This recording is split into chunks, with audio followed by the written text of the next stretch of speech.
Hey, how you doing? My name is Ryan, and today I'm building what some people consider the first actual Lego set, as well as adding some brand new collectibles to my Lego museum behind me. Some of them are good, some of them are questionable. Let's get right to it. Up first is a piece that I've wanted for a while. This is a Lego plastic Mercedes. These little cars were released right around the late 50s, early 60s as an accessory to the then popular Town Plan set. Now the Town Plan was built to I think 1:80, which is smaller than minifigure scale. So these cars are quite tiny, almost like a little mini Hot Wheels car.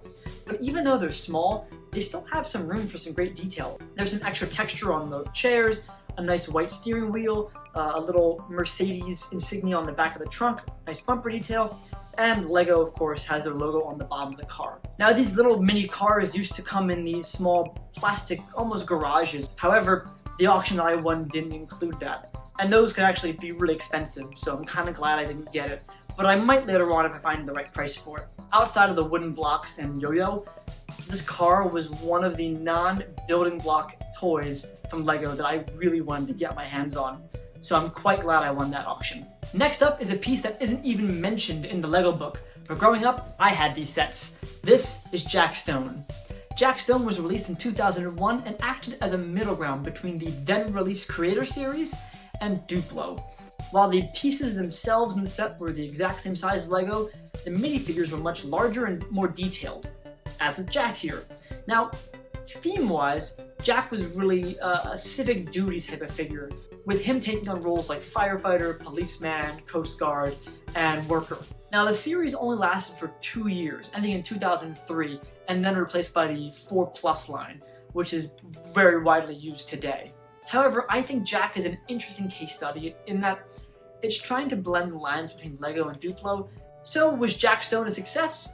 Probably not. I mean, as I said, it's not even in the Lego book, but I think it's worth having. Third, and certainly least, is Prince Justin from Lego Belleville. Now, Belleville was a theme released in 1994, and was a blatant attempt to market a sub-theme of Legos to girls, which is odd because really up until that point, Legos were pretty gender neutral. Belleville was blatant in that these are very clearly dolls. They have no resemblance to minifigures, brick-built figures, or even Duplo at this point. They're multi-jointed, they have carved faces, wear clothing. They look like dolls, they act like dolls because they are dolls. Now, Prince Justin here appears on a lot of people's top 10 worst Lego sets. And I think there's a few reasons why. One, I think Belleville was a negative turning point for Lego in that it's trying to subcategorize their themes based on gender, and Lego really is a gender-free toy. And second, Justin was sold as a set by himself. You bought the set, you got the doll, and that's it. Now, with the prevalence of Lego Friends, which was the direct successor to Belleville, I'm not sure the company is done genderifying their themes. I think we're all better off that Belleville's done for. But it's still a piece of Lego history. We have to learn from our mistakes, and therefore, Prince Justin deserves a spot in the museum. Now, when I said I'm building the first Lego set at the start of the video, I put first in quotes, and there's a reason why. There really isn't much of a consensus as to what is the first Lego set. Some believe it was the automatic binding bricks, others the Town Plan, and some believe the first Lego set as we know it was released in 1963 with set number 317, the truck. Now, what makes this set so special? Why is this the first? Well, this is the first Lego set to include instructions on how to build the model on the front of the box. Before set number 317, Lego sets had a lot of pieces, images of what you could build, but no way to do it. On one hand, that's pretty cool. You have free reign to build whatever you want. On the other hand, if you want to build the cool things on the box, you got no way to figure out how to do it. And this idea is even kind of delineated on the box itself.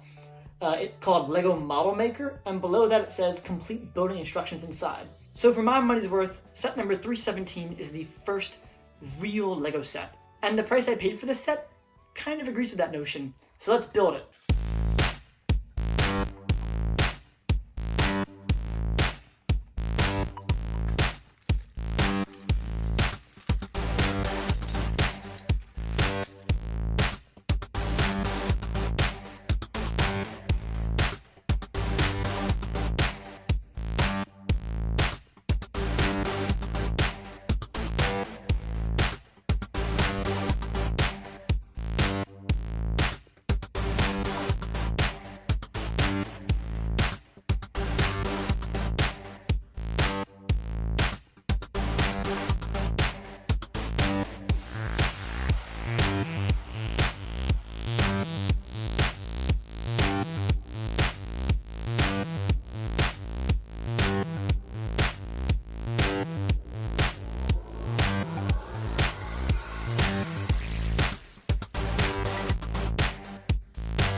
Okay, set number 317, the truck.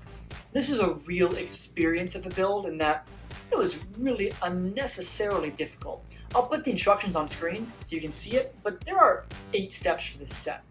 Each step involves about 12 different pieces. It's kind of sporadic as to how this is put together. The best way to think of it is like this. Imagine you're reading a book, and I rip out every other page.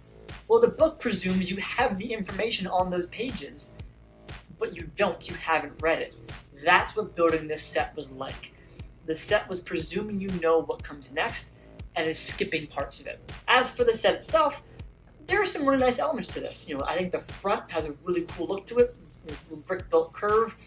I think the window pieces, while an absolute pain to put on, they would not click into place. I'm not sure if that's a result of the bricks themselves, the fact that they're old and a bit warped. I'm probably not blaming the set for that. That might be a result of age. But they are a real pain to put on. But they do look quite nice. I think the flat bed behind it has some room to put some figures in or some parts into it. And some pieces really aren't supported on this set.